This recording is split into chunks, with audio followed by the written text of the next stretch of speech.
Every time I sit down in this chair, the air in the room feels a little heavier, like the atmosphere itself is trying to press the breath out of my lungs. We look at these maps and we see lines and colors and elevations, but we forget that the wilderness is not a place. It is a presence. It is a silent, watching entity that has no concept of mercy or time. People go into the trees thinking they are the masters of their own destiny, equipped with GPS and synthetic fibers and 1,000 years of human ingenuity. They do not realize that the moment they step off the paved road, they are nothing more than a biological anomaly in an ecosystem that has been perfecting the art of consumption for eons. The case we are looking at today is one that sits in the back of my mind like a splinter that refuses to be drawn out. It is the story of Aaron Hedges and the jagged, unforgiving landscape of the Crazy Mountains in Montana. The Crazy Mountains are not like other ranges. They rise out of the plains like a jagged, broken tooth, isolated and shimmering with a kind of hostile energy that the locals have whispered about for generations. It is a place of sudden, violent weather and terrain, so steep it feels like the earth is trying to shake you off its back. In September of 2014, Aaron Hedges was 38 years old, and by all accounts he was a man who knew how to survive. He was an experienced hunter, a man who understood the language of the high country, and he was not a novice playing at being an outdoorsman. He was part of a group, a trio of friends who had come to these mountains to hunt elk, to find that primal connection that only the deep woods can provide. But the connection he found was something much darker, something that defies the clean, logical explanations we try to wrap around our tragedies. On the morning of September 7th, 2014, Aaron set out from his camp with a plan that should have been simple.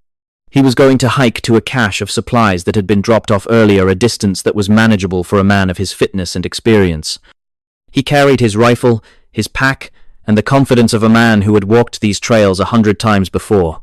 But as the sun began to dip behind the serrated peaks, turning the sky the color of a fresh bruise, Aaron did not return. The silence of the mountains began to swallow the space where his footsteps should have been. His friends waited, checking their watches, listening for the sound of a whistle or a gunshot, anything to break the oppressive quiet of the Montana night.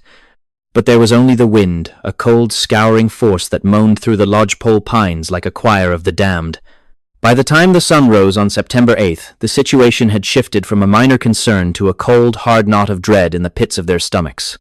A search was mobilized, and soon the quiet canyons were crawling with men in orange vests, helicopters, and dogs trained to catch the scent of a human being in the wild. They found his tracks early on, but the tracks did not make sense.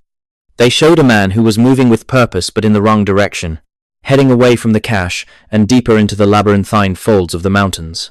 It was as if the magnetic poles had shifted only for him, or as if the landscape itself had rearranged its features to lead him astray.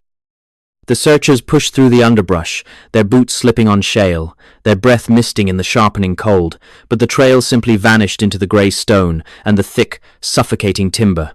Then the weather turned. In the high country, autumn is a fleeting ghost and winter is a predator waiting in the shadows. A massive snowstorm rolled in, dumping inches of heavy wet white powder over the search area, erasing any footprints that might have remained, and turning the world into a monochromatic nightmare.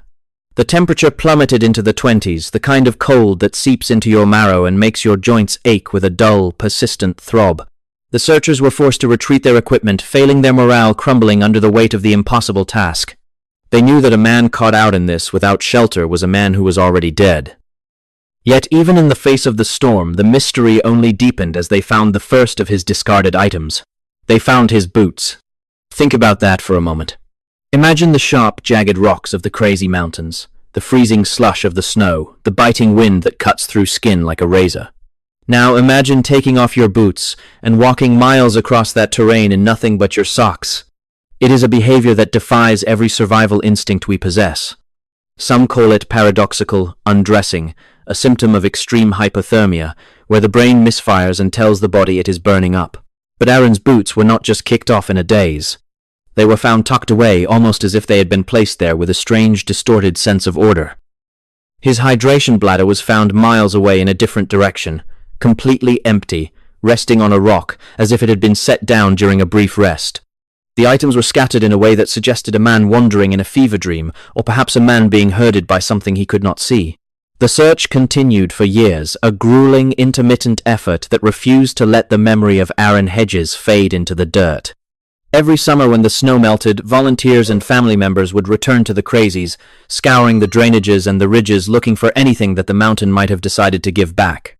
They used drones, they used advanced mapping software, and they used the raw, bleeding determination of people who refused to accept a void. But the mountain is a vast place, a cathedral of stone and shadow that can hide a body for a century without breaking a sweat. It was not until June of 2016, nearly 2 full years after he disappeared, that a local rancher found what remained of Aaron Hedges. The location of the discovery was perhaps the most disturbing detail of all. His remains were found on a private ranch miles away from where he was last seen, and in an area that had been searched multiple times during the initial effort. He was found leaning against a tree, his skeletal remains partially covered by the detritus of the forest floor. He was less than half a mile from a ranch house, a place where he could have found warmth, food, and safety. He had climbed over a massive, jagged ridge that should have been impossible for a man in his condition to traverse, especially without boots. He had moved through the darkness and the snow, bypassing roads and structures, only to curl up and die within sight of a porch light. It was as if he had been blind to the human world even as he stood right on the edge of it. When the investigators examined the site, they found his rifle leaning against a tree nearby. It was clean, well-maintained, and there was a round in the chamber, but it had never been fired. He had a backpack with him containing items that could have helped him survive, but he had not used them. The sheer physical effort required to reach that spot is something that seasoned mountaineers struggle to wrap their heads around. How does a man starving and freezing manage to scale a vertical rise of thousands of feet and then descend into a completely different drainage without the use of his footwear? The authorities ruled it as an accidental death due to exposure, a neat little bow on a package that is anything but neat. They looked at the bones and the clothes and they saw a tragedy of nature, but they ignored the geometry of the impossible. There is a specific kind of silence that settles over a case like this, a silence that feels like a physical weight. We are told to trust the science, to trust the logic of the search and rescue experts, but logic fails when it meets the jagged peaks of the crazies. There are whispers among the old-timers in Montana about things that live in the high places, things that aren't quite animals and aren't quite spirits. They talk about the shimmer, a visual distortion that some people see right before they lose their sense of direction. They talk about the way the wind can sound like a human voice calling your name from just over the next ridge. Whether you believe in the supernatural or not, you cannot deny that the physical evidence in the Hedges case points toward a reality that we do not yet understand. A man does not simply walk through a mountain wall and lay down to die in a spot he should never have been able to reach. The more you look into these cases, the more you start to see the patterns.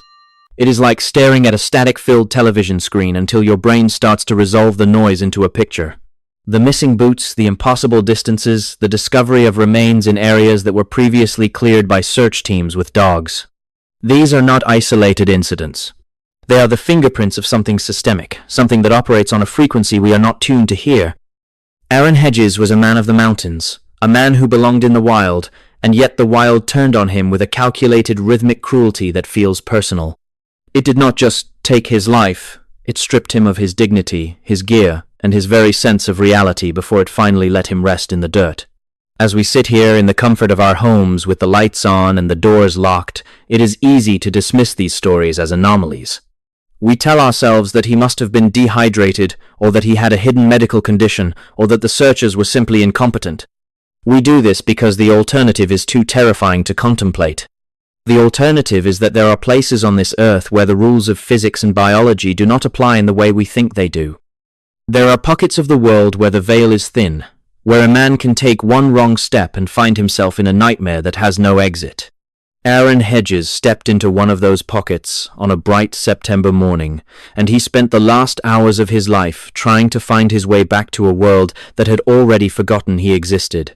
The mountains are still there, rising up against the Montana sky, indifferent to the pain they have caused. They do not care about our investigations or our podcasts or our need for closure. They are ancient, cold, and hungry. And as long as people continue to venture into the high country with the arrogance of the modern age, the mountains will continue to take their toll. We are just visitors in a kingdom that belongs to the shadows, and sometimes the shadows decide to keep one of us. We look for answers because we are afraid of the dark, but some questions are better left unasked because the answers might be more than we can bear to hear. This pattern of impossible movement and the discarding of essential gear is not unique to the crazy mountains. Consider the case of Keith Reinhard in Silver Plume, Colorado, back in 1988. He was a man who walked into the mountains following the disappearance of another person, only to vanish himself with his remains eventually being found in a location that defied the logic of his planned route. Like Hedges, the terrain involved was brutal, and the circumstances suggested a man who had lost his grip on the physical laws of his environment. Then there is the disappearance of Jaryd Atadero in the Rocky Mountain National Park, where a young boy vanished in an instant, only for his clothing to be found years later on a high, inaccessible ledge that no child could have reached on. And their own. The clothes were in pristine condition, yet the boy was gone, leaving behind only the same chilling questions that haunt the Hedges file. These are the threads of a narrative that is being written across our national parks, a story of the missing that we are only just beginning to read.